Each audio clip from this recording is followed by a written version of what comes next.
What up, everybody? Welcome today to today's Daily Fire. Today's topic is this. Are you doing it for yourself or are you doing it for somebody else? Sit back and relax and welcome to today's show. So, it's a beautiful day here at the beach, hanging out here, enjoying this wonderful, amazing, beautiful, I can't believe it's like December 6th, I think today. December 6th, and I'm sitting here, it's 80 degrees. I'm at the beach, the waves are crashing. I've got my favorite restaurant of all times right over there, the Beach House. I love that place. And the beach I found here, it's all lava rock. So it's not a sandy beach, it's a lava rock beach. So not a lot of people come here. I don't know, I kind of love it. I kind of love it because it's just my spot, just kind of my spot to hang out. So I'm excited to be here today's show because I think we have a powerful subject matter, right? Are you doing this for yourself or are you doing it for somebody else, right? Are you doing it for yourself or are you doing this for somebody else? And I'm taking a different spin on this, not the way you might think. I'm not talking about your internal. There's a pretty typical way of this being expressed. Oh, there we go. The wind blowing over my camera. There we go. Fix that up. But there's a way that this is typically talked about, and I'm not talking about it that way. Here's what I'm talking about. Back in, this had been a couple years ago, I lived in North Ogden, Utah, and we had a really, really, really bad windstorm, like super bad, like tons of wind. And Utah's not known for wind, but this windstorm came. It was knocking semi-trucks over on the freeway. There was like 70 of them, something like that. There were somewhere in the 70s. That's how many got tipped over on the freeway. And it was a nightmare, right? Big thing cleanup. But the other thing that was a problem from this windstorm is obviously roofs, right? It damaged a lot of roofs, but it also uprooted a lot of trees. Right, I grabbed these trees and just knocked them over. And I remember the aftermath, right? And the aftermath was you had our whole neighborhood was just full of trees, right? There was just trees. Almost every single person had trees down. And we live in an area that was kind of mixed, meaning there was younger people there, and then we also had a lot of older people. They were like retired, established. They lived, the majority of their life, and they're old and retired. Some in their 70s, 80s years old, and the idea of them going out and chopping down or cutting up the tree that it was in front of their yard is not going to happen, right? But I remember not a lot of the specifics of that day, although I do have a couple stories from that day. It was a fantastic day. But what I remember the most about is how I completely lost myself. Meaning, I got lost in helping other people. Like, we spent the entire day. I do remember that it was like a 14-hour day. We started early in the morning, and me and a bunch of guys from our church, we literally went from neighbor to neighbor, house to house with chainsaws, trailers, trucks, and we chopped all the wood up. Like, we literally cut up the wood of these huge trees that were in everybody's yard, and that had caused damage. Some of them had fallen on the houses. Some of them had fallen on fences. Right? We didn't repair any of that stuff, but we just spent the whole day chopping and moving and hauling wood. I was exhausted. I remember being so physically spent and just like, oh my gosh. But what I do remember the most about that whole experience is getting to the end of the day, helping so many people. And I couldn't remember a time in my life that I had felt more fulfilled, that I had felt like I had mattered, like Trevor J. White mattered today. Like, it wasn't about me. It wasn't about how much money I made or didn't make. It wasn't about the car I drove or didn't drive. It wasn't about the clothes I wore or didn't wear. It wasn't about my career, my job title. It wasn't about whether my marriage was working or not working. It wasn't about whether my kids loved me or didn't love me, or I was being a good dad or a bad dad. It literally extracted every single measuring stick that I was using at the time to measure my life. It took them all away. And I sat there in this place of pure fulfillment. And the whole day I had done nothing for myself. I hadn't given myself a single thought.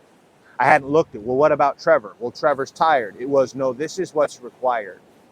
And to see the faces of the people that could not do for themselves when you were able to come in with this crew of guys and just handle their problem, right? And it was a big problem. And be able to handle that problem for them. And the gratitude that they expressed, and it was interesting. The gratitude wasn't even required. It was nice.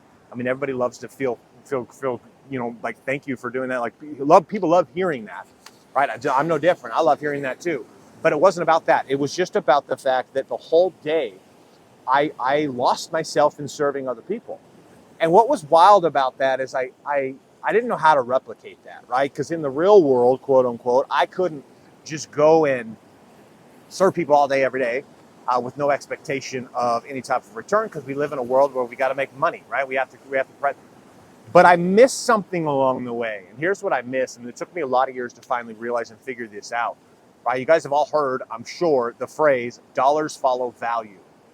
Right? And in my example of the day that we helped with the windstorm, right, there was no dollars that followed that. We strictly created value. And what I learned about myself is the fact that I was expecting dollars inside of my business to follow way too quickly. Meaning, I would produce a little bit of value, and then in that little bit of value, I would expect a big return. I would expect the dollars to follow you. The problem was I wasn't creating enough value because all I was caring about was me.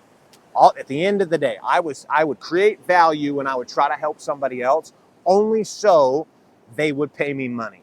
And if they didn't pay me money, I didn't want to help them. Right? It was the most self-centered, arrogant prick that you could ever meet. There was a time in my life that I look back to that guy and I'm like, man, I feel bad for anyone who was around me because I was not a good person to be around. Everything was about me. Everything was a narcissist. I always had to be right. Like it was, I'm impressed with the people that are still in my life throughout that time. And realistically, the only people that are still in my life that was during that time in my life are family. So I feel like they had an obligation. As far as friends, anything like that, nobody wanted to hang out with me. And I don't blame them. I wouldn't want to hang out with me either.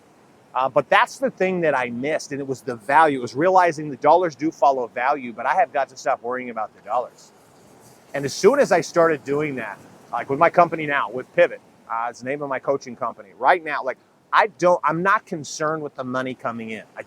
I know it will come. I know God's going to provide. I know He will. I know He will. He does every time. As long as I'm providing the value. As long as I'm doing what I know I need to do to help another person. Even when I get onto sales calls, it's not about, am I going to close them? It's literally about, can I help them? Can I help them where they're at? If they're stuck, can I help them get unstuck? And if I can, great. That's an exchange that's worth it. But the dollars they're like a lagging indicator of the value that I actually created. So if I don't produce any real value and I don't actually care about the people, I don't actually invest in them, I don't actually try to make them better or help them become better, I don't do that, then I don't deserve the dollars. At that point, I'm nothing more than a used car salesman trying to manipulate and swindle my way into a contract, into a deal. Right? And karma is a real thing. Karma will come back and bite you. Everybody who operates that way, he did with me. I found myself destitute. I lost everything. I had rised up pretty darn fast as a young kid, right? Early 20s, making a ton of money, having cars, houses, everything. And I was such a bad person. Like, you may not like that term, but that's the only way I can look at it. The way I was being was terrible. And I lost it all. Because I was all interested in Trevor. And as I've just grown in my age, sitting here at 44 years old, and I'm realizing, man, dollars follow value, and truly understanding what that actually means. Realizing, how can I create more value? So every time I get into exchange with somebody, it's not a matter of what can you do for me. It's how can I help you? And what I know and what I've learned, and this is inarguable, if you help enough people, you will be rich. Period. If you help enough people, even if you're not trying to make money, you will become rich. The dollars will follow. People will literally ask to throw money at you. I have literally had clients saying, please, please, please, let me pay you. Let me pay you money. Please accept me, because I know what you do has the value. And that's because I've provided so much value. It is inarguable what I do. Inarguable.